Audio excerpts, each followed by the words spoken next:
Hi, my name is Dakota Benton, and today I will be speaking to you about why EV cars are not as good as they may seem. EVs, or electric vehicles, are vehicles that are powered exclusively on electricity that is stored in a giant battery placed underneath the vehicle. Cars are currently seen as the future of automotive transportation and a crucial thing to help fight air pollution. But are these cars really the way to fight pollution and help get our oil-loving society off of our fossil fuel addiction? And are they good enough even to be considered over buying a fossil fuel counterpart vehicle? So first things first, how does one work? Essentially, it is propelled forward by 4 electric motors on each wheel that are powered by a giant battery. The battery is charged through a charging port that is connected to the power that you can plug into the power grid through a conventional house outlet. Also, on some of the higher end vehicles, there is actually a generator on each brake. Whenever you stop at a stoplight, it'll generate a little bit of electricity to help your battery. So, what are the pros for buying an electric car? Well, from a financial standpoint, they have come down in price considerably over the last 5 years. They are now pretty comparable to your average gas-powered vehicle. Resources have also gone down in the last 5 years, which has made this possible, particularly for the battery, because the battery is very expensive to produce. The infrastructure has also gotten a lot better, with charging stations currently placed around the country far more than ever before.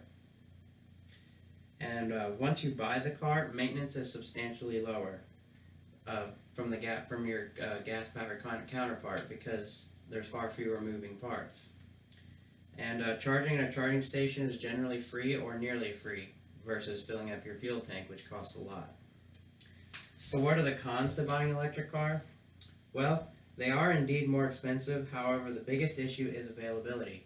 There's generally maybe 10 to 11 options out there right now versus hundreds of gas-powered counterparts available to buy. The range on EVs is also extremely limited, generally not surpassing more than 200 miles. Versus 3 to 400 on a gas-powered vehicle. And on top of that, it takes 2 to 3 hours just to charge it partially versus 2 to 3 minutes for a gas-powered vehicle to fill up its gas tank at a fuel station.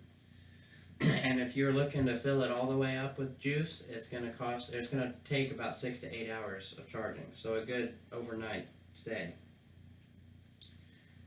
While the infrastructure is getting much better in terms of making charging stations available, it is still not nearly good enough for you to travel, say, to LA to New York, at least not within a couple of days.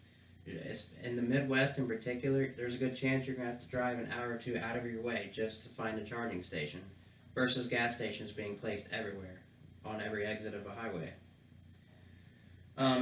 Lastly, some of the savings you are going to receive from not having to pay for fuel is going to be scooped up by the fact that electricity is not free. Tesla did a study a few years ago that claimed it's the equivalent of 40 cents per gallon of gas that you're going to be paying to fill up your vehicle. That's not bad, but it's still not free. So why EVs are not cleaner for the environment? Well, it is currently more expensive and more pollutive in the production of EV cars than your conventional gas-powered vehicle because of the amount of energy it takes to produce those batteries. Initial production of these cars ends up polluting more of the atmosphere than, say, a Toyota Corolla would over the course of 10 years of normal use. And the electricity used to power them is still predominantly created using fossil fuel sources and dirty fuels such as coal, which accounts for over 60% of the United States power grid. And lastly, the disposal of the batteries of these cars is also very expensive and hazardous for the environment. And currently, these battery packs do not have a long enough lifespan to even offset what they're saving. Generally, I believe the lifespan of these are around 10 years.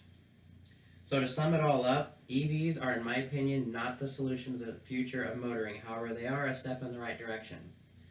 Considering the massive amounts of power that goes into the production of these, it would take easily 10 years for regular gas-powered vehicles such as a Corolla to use the same amount to create the same amount of pollution as an EV would during production.